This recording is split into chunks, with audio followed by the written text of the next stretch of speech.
श्री संत सद्गुरू बाळूमामांच्या नावानं चांग भलं, कृपा व्हावी मामांची, मंगलमय व्हावे जीवन, दुःख दूर होऊनी सारे, जीवनात फुलावे नंदनवन, हीच बाळूमामा चरणी पुन्हा एकदा प्रार्थना। तर भक्तांनो, आजच्या व्हिडिओमध्ये आपण माहिती घेणार आहोत की मांसाहार आणि बाळूमामांची सेवा। मांसाहार करण्या अगोदर कोणते नियम पाळले पाहिजेत, त्याचबरोबर मांसाहार केल्यानंतर कोणते नियम पाळायचे आहेत आणि कधी मांसाहार करायचा आहे याबद्दल संपूर्ण माहिती आज आपण जाणून घेणार आहोत। त्यासाठी व्हिडिओ शेवटपर्यंत नक्की पहा। तर बघा, मांसाहार करणं हे आपण एका कथेतून जाणून घेतलं होतं की एखाद्या जीवाची हत्या करणं, एखाद्याचा जीव घेणं, एखाद्याला त्रास देऊन त्यामध्ये आपलं सुख मिळवणं हे अतिशय चुकीचं आहे। तरी पण आपण मांसाहार करतो। एक वेळ आपण सेवा सोडू पण मांसाहार सोडत नाहीत असं म्हणायला हरकत नाही। त्यामुळे एक पर्याय, एक सोल्युशन म्हणून मामांची सेवा, मांसाहार करताना सुद्धा मामांची सेवा कशी करायची आणि मामा त्या सेवेचा स्वीकार करतात की नाही? हो, नक्कीच मामा स्वीकार करतात। कारण आपण जी सेवा करतो ती सेवा आपण किती अंतःकरणातून आणि किती श्रद्धेने करतो याला इतकं महत्त्व आहे। तुम्ही मामांना पंचपक्वानाचा नैवेद्य दाखवा, तुम्हाला जे काही वाटतं, जे अशक्य आहे त्या पदार्थाचा तुम्ही नैवेद्य दाखवा, पण मामा तशा नैवेद्याचा स्वीकार करत नाहीत।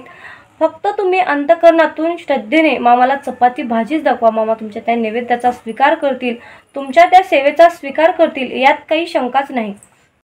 तर भक्तांनो, मी सर्वप्रथम तुम्हाला सांगते की मांसाहार कोणत्या दिवशी आपल्याला करायचा नाही, म्हणजे कोणत्या दिवशी मांसाहार करणं टाळायचं आहे। तर बघा, सोमवार, गुरुवार आणि शनिवार या 3 वारी मांसाहार आपल्याला कटाक्षाने टाळायचाच आहे। काहीही हो, चुकूनही मांसाहार करायचं नाही, लक्षात घ्या। त्यानंतर अमावस्या, पौर्णिमा, एकादशी, द्वादशी या सुद्धा, म्हणजे हे या एकादशी, द्वादशी हे जे काही आहेत, अमावस्या, पौर्णिमा, या दिवशी सुद्धा तुम्हाला मांसाहार करायचा नाही। आणि मी जी सांगितले 3 वार, त्या 3 वारी सुद्धा मांसाहार करायचा नाही। आणि बाकी उरलेल्या वारामध्ये तुम्ही मांसाहार करू शकता, पण तुमचे सुद्धा त्या वारामध्ये काही नियम असतील तर तुम्ही पाळू शकता, काहीच अडचण नाही। आता बघा, मांसाहार करण्या अगोदर आपल्याला कोणते नियम पाळायचे आहेत। जर तुम्ही आज मांसाहार करणार आहात तर आज तुम्ही मांसाहार करण्याच्या अगोदर आपली जी काही दररोजची सेवा आहे, देवपूजा आहे, ती आपल्याला आवरून घ्यायची आहे। त्यानंतर मांसाहार करायचा आहे दिवसभरामध्ये। दिवसाचं सकाळचं रुटीन मी सांगत आहे। आपली देवपूजा झाल्यानंतर मग मांसाहार करायचा आहे। जर तुम्ही संध्याकाळी मांसाहार करत असाल तर आपली संध्याकाळच्या वेळची जी दिवा अगरबत्ती असते ती आपल्याला अगोदर आटोपून घ्यायची आहे, त्या मांसाला स्पर्श करण्याच्या अगोदर।